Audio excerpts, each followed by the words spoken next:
From JBS Studios in Greater New York, this is the JBS News Update with Teisha Bader.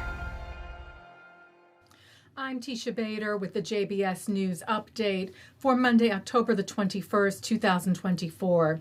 The IDF announced a number of casualties over the last 5 days. Troops killed in battle with terror group Hamas in Gaza and terror group Hezbollah in Lebanon.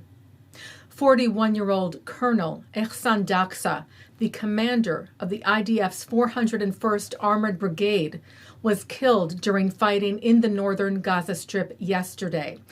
He is from the Druze town of Dalit el-Carmel and is one of the most senior officers to have been killed in the fighting in Gaza. On Saturday, 20-year-old Staff Sergeant Ophir Berkovich and 19-year-old Sergeant Elisha Young were killed during fighting in Gaza. Also on Saturday, 38-year-old Sergeant Major in Reserve Yishai Netanel Greenbaum, who was wounded on October the 9th during a battle with Hezbollah in Lebanon, died of his injuries. And this past Wednesday, 5 more Israeli soldiers were killed fighting Hezbollah in Lebanon. They are 24-year-old Company Commander Major Ofek Bahar, 23-year-old Captain Elad Simantov, 22-year-old Staff Sergeant Eliashiv Eitan Wider, 21-year-old Staff Sergeant Yaakov Hillel, and 21-year-old Staff Sergeant Yehuda Dror Yahalom. 51-year-old civilian Alexei Popov was killed, and at least 10 others were injured in rocket barrages from Hezbollah on northern Israel on Saturday. Rocket attacks and drone attacks continued to bombard northern Israel throughout the weekend and into today, where the IDF said it intercepted 5 drones from Lebanon today alone. Extensive damage from rockets was also caused to a number of homes.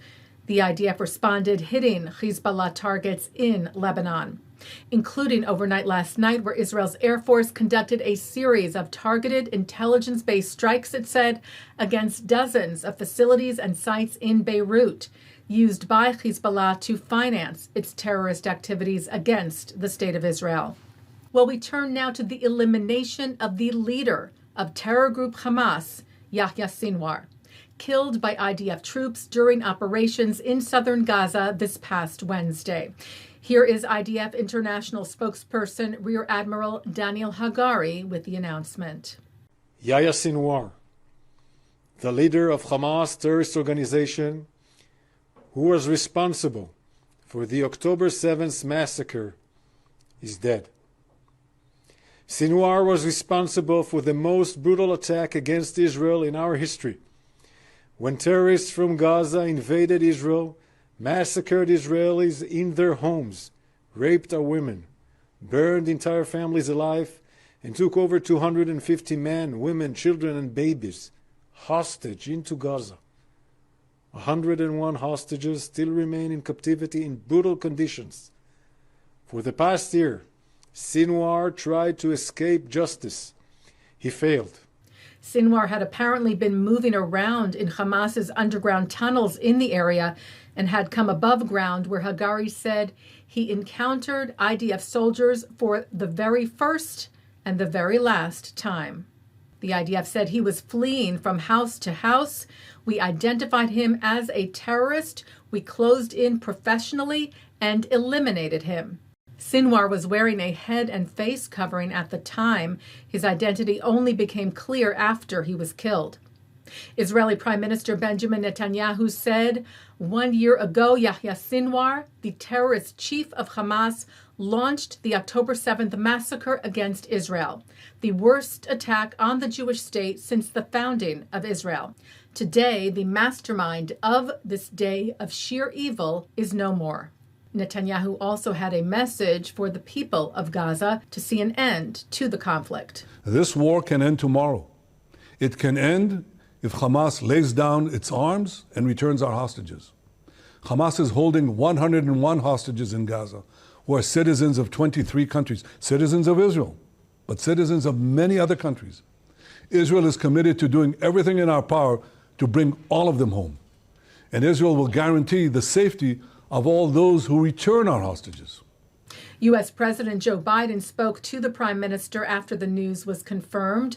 The White House said to congratulate him on the mission that killed Sinwar, saying the two also discussed how to use this moment to bring the hostages home and to bring the war to a close, with Israel's security assured and Hamas never again able to control Gaza. Biden, in his own statement earlier on the killing of Sinwar, said this is a good day for Israel, for the United States, and for the world, saying Sinwar was responsible for the deaths of thousands of Israelis, Palestinians, Americans, and citizens from over 30 countries. He was the mastermind of the October 7th massacres, the deadliest day for Jews since the Holocaust. Sinwar is the man most responsible for this, Biden said, and for so much of what followed, and compared the feelings of relief after Sinwar's killing to those witnessed throughout the United States after President Obama ordered the raid to kill Osama bin Laden in 2011. The president said Israel has had every right to eliminate the leadership and military structure of Hamas. U.S. Vice President Kamala Harris issued a statement on the killing of Sinwar as well, saying justice has been served, and the United States, Israel, and the entire world are better off as a result. She said Israel has a right to defend itself, and the threat Hamas poses to Israel must be eliminated. Today, there is clear progress toward that goal. Hamas is decimated and its leadership eliminated. This moment gives us an opportunity to finally end the war in Gaza, and it must end such that Israel is secure, the hostages are released, the suffering in Gaza ends, and the Palestinian people can realize their right to self-determination. Harris saying, and it is time for the day after to begin without Hamas in power. Well, a drone fired by Hezbollah from Lebanon that exploded in Caesarea early on Saturday reportedly targeted Prime Minister Netanyahu's private home. Netanyahu said Saturday night the attempt by Iran's proxy Hezbollah to assassinate me and my wife today was a grave mistake, saying this will not deter me or the state of Israel from continuing our just war against our enemies in order to secure our future. Anyone who tries to harm Israel's citizens will pay a heavy price. We will continue to eliminate the terrorists and those who dispatch them. We will bring our hostages home from Gaza, and we will return our citizens who live on our northern border safely to their homes. U.S. Secretary of State Antony Blinken is on his way to Israel, where he will meet tomorrow, Tuesday, with Prime Minister Netanyahu in Jerusalem and with Israel's President Isaac Herzog in Tel Aviv.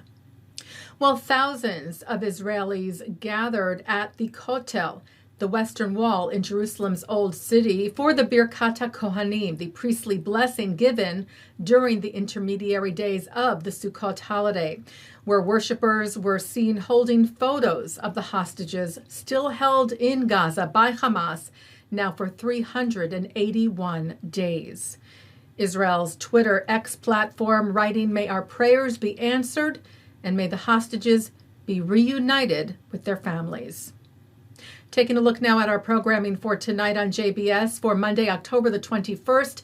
At 7 o'clock, IDF spokesperson Jonathan Conricus shares his perspective on the current state of the conflict and on Israel's fight for global public opinion, especially on social media.